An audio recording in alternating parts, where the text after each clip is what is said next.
पण सगळ्यांचा वेळ घेता, कोणाचा वेळेअभावी, कोणाच्या काही वैयक्तिक अडचणीमुळं समस्त गावकऱ्यांच्या वतीनं घेण्यात यावं असं राजीवजी घोडके यांचं म्हणणं असल्यामुळं त्या नियोजनाला थोडासा वेळ झाला आणि वेळ झाल्यामुळं सर्वाला सूचित करण्यामध्ये सुद्धा थोडंसं आमच्याकडून दिरंगाई झाली.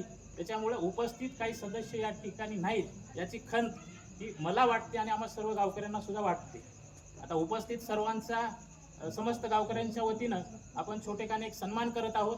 त्यांनी केलेल्या कार्याचा आढावा येणाऱ्या काळात सुद्धा दुसऱ्या इतर सदस्यांना त्यांचा एक अनुभव घेऊन, एक आधार घेऊन कशा पद्धतीचे उर्वरित कामं आपल्याला पुढच्या काळामध्ये करून घेता येईल. कुठलाही मनोभाव, कुठलाही राग, कुठलंही काही मधल्या काळामध्ये एकमेकांबद्दलचे जे गैरसमज असतील ते सगळे विसरून जाऊन एखाद्या गावाचे संबंध आपल्याला कायमस्वरूपी टिकवता आले पाहिजे.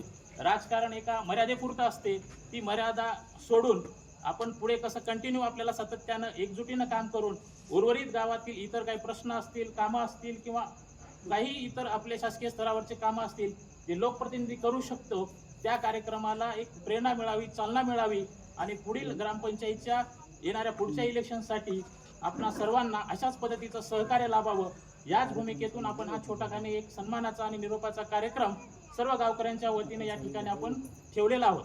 या ठिकाणी सर्व ग्रामपंचायतचे सदस्य उपस्थित झालेत, काही जण उपस्थित नाही झालेत. त्यांचं काही मेडिकल कारण होतं, काही जणांचं वैयक्तिक कारण होतं.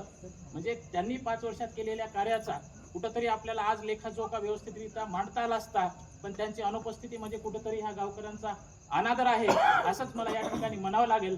आणि त्यांच्या मनात कुठंतरी खंत किंवा कुठे काही गैरसमज असतील ते त्यांनाच माहीत. पण अशा पद्धतीनं गावकऱ्यांच्या वतीनं जेव्हा कार्यक्रम ठेवला जातो तेव्हा उपस्थिती ही लाभणं हे एक बंधनकारक असते किंवा एक चांगल्या सुसंस्कारपणाचं लक्षण राहते.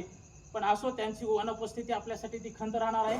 बाकी उर्वरित सगळ्यांचं गावकऱ्यांच्या वतीनं एक सुजाण नागरिक म्हणून मी या ठिकाणी त्यांचे आभार मानतो आणि येणाऱ्या पुढच्या इलेक्शनमध्ये अशाच पद्धतीचे कार्य यांच्या माध्यमातून जरी होत असतील किंवा व्हावेत अशी सदिच्छा व्यक्त करतो आणि मी या माझ्या प्रस्तावनेचे 2 शब्द या ठिकाणी थांबवतो.